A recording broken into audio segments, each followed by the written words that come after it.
ഭവന പദ്ധതി നടപ്പാക്കിയില്ലെന്നാരോപിച്ച് ലൈഫ് മിഷൻ ആക്ഷൻ കൗൺസിലിൻ്റെയും welfare party Choornikkara panchayat committee നേതൃത്വം ഉൾപ്പെടുന്ന ലൈഫ് കോർഡിനേഷൻ കമ്മിറ്റിയുടെയും സംയുക്ത ആഭിമുഖ്യത്തിൽ ചൂർണിക്കര പഞ്ചായത്ത് ഓഫീസിന് മുന്നിൽ ജനകീയ പ്രതിഷേധ സമരം നടത്തി.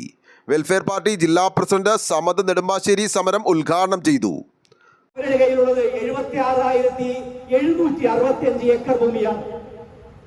76,765 ഏക്കർ ഭൂമി.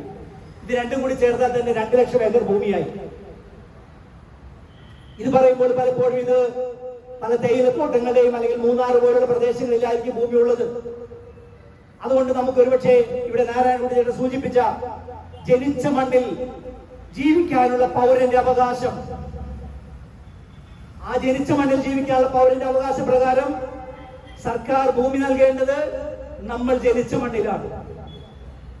നിങ്ങൾ ജീവിക്കുന്ന ചൂർണിക്കര പഞ്ചായത്തിൽ ഭൂമി ഉണ്ടെങ്കിൽ അതിന് മുൻഗണന നൽകിക്കൊണ്ട് ആ ഭൂമിയാണ് യഥാർത്ഥത്തിൽ നിങ്ങൾക്ക് നൽകേണ്ടത് എന്ന് പറഞ്ഞാൽ, ഞാൻ തുടക്കത്തിൽ സൂചിപ്പിച്ച ഭൂസമര പോരാളികളായി നിങ്ങൾ സമരം ചെയ്യുന്നത് നിങ്ങൾക്ക് 5 സെന്റ് അല്ലെങ്കിൽ 3 സെന്റ് ഭൂമിക്ക് വേണ്ടി മാത്രമല്ല, ഭരണഘടനാപരമായി ഈ രാജ്യത്തെ ഭൂരഹിതരായിട്ടുള്ള മുഴുവൻ ആളുകൾക്കും ഭൂമി നൽകേണ്ട ഉത്തരവാദിത്വം അധികാരികൾക്കുണ്ട് എന്നും നിയമപരമായി അത് ജനിച്ച മണ്ണിൽ തന്നെ. സമരക്കാരെ അഭിവാദ്യങ്ങൾ അർപ്പിച്ചുകൊണ്ട് പാർട്ടി ജില്ലാ സെക്രട്ടറി നിസാർ സംസാരിച്ചു.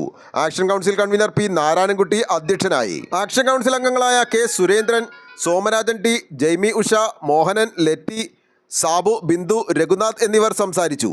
നേരത്തെ പുറമ്പോക്ക് മിച്ചഭൂമികൾ ലഭ്യമാക്കുമെന്ന ഭരണസമിതി വാഗ്ദാനങ്ങൾ ലംഘിച്ചതിനെതിരെ മുദ്രാവാക്യങ്ങളോടെ സമരക്കാർ പ്ലക്കാർഡുകൾ ഉയർത്തി.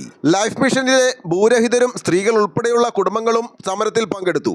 2020 പഞ്ചായത്ത് ഇലക്ഷൻ പ്രകടന പത്രികയിൽ ഭൂമി ഇല്ലാത്ത പാവങ്ങൾക്ക് പുറമ്പോക്ക് കണ്ടെത്തി ഭവന പദ്ധതി നടപ്പിലാക്കുമെന്ന വാഗ്ദാനം നൽകി അധികാരത്തിലേറിയ ഇന്നത്തെ ഭരണസമിതി 4 വർഷങ്ങൾ പിന്നിട്ടിട്ടും 600-ൽ പരം ഭൂരഹിത ഭവനരഹിതരിൽ ഒരാൾക്ക് പോലും വീട് നൽകാൻ ശ്രമിച്ചിട്ടില്ലെന്നും സമരക്കാർ പറഞ്ഞു.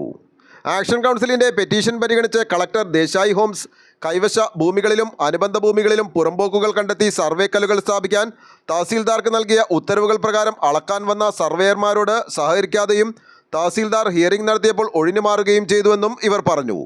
ദേശായി ഭൂമികളുടെ സംരക്ഷകരായി ഭരണക്കാർ മാറിയതായും സമരക്കാർ ആരോപിക്കുന്നു. News desk Aluva.